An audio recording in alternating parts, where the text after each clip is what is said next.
A prominent Indonesian human rights organization is calling on President Joko Widodo to revoke the early release of convicted murderer Polikarpus Budihari Priyanto, a central figure in the still unsolved assassination of celebrated activist Munir Said Talib. Polikarpus walked free on November 28th after serving just 8 years of his 14-year sentence. Polikarpus was the only man to be convicted of Munir's murder, despite repeated allegations of the involvement of the Indonesian intelligence agency.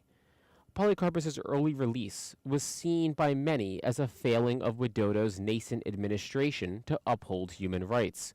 We urge Jokowi to tell the Justice and Human Rights Ministry not to give a remission to Polikarpus, the Commissions for Missing Persons and Victims of Violence Contras told the local media. It remains to be seen if Widodo will take firm action on a case that, according to some, threatens to implicate one of his top advisors. Former BIN chief A.M. Hendra Priyono was allegedly present during meetings between intelligence officials and Polikarpus in the months before Munir's murder. He has never been brought up on charges and now serves as one of Widodo's senior advisors. Embattled Golkar Party chairman Abrizal Bakrie seemingly sidelined challengers during the party's contested National Congress in Bali over the weekend. Bakrie was facing what pundits expected to be a hard battle against several party stalwarts, like MS Hidayat and Agung Laksono.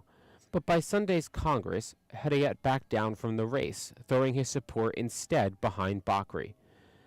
Fractures within the Golkar party began to show during the presidential race, when Bakrie threw his support behind losing presidential candidate Prabowo Subianto, angering some among the party's ranks.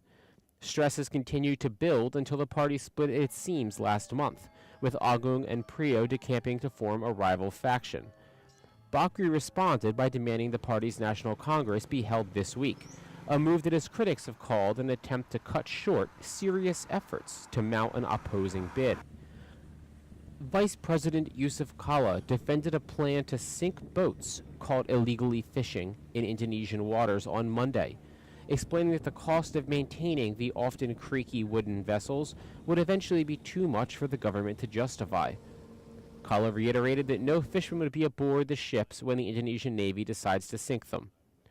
Kala's comments came as Indonesia's new hard-talking Minister for Maritime and Fisheries Affairs, Susi Pujiastuti, promised to get tough on illegal fishing vessels.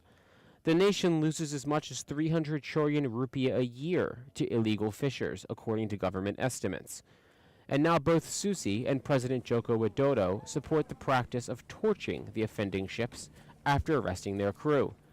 Susi told local media, "Go to work, burn those boats so they won't keep doing this." The Navy has already seized more than 130 boats suspected of illegal fishing, most of them from the waters off East Kalimantan. But the Jakarta Globe pointed out that the Navy's sweep actually caught more minnows than it did sharks. Many of those caught were reportedly traditional fishermen from a nomadic sea tribe that has operated in the waters between Indonesia, Malaysia, and the Philippines since long before any of these countries were founded. Meanwhile, the Navy has yet to announce the arrest of a commercial fishing vessel or an illegal trawler, the true source of Indonesia's illegal fishing woes.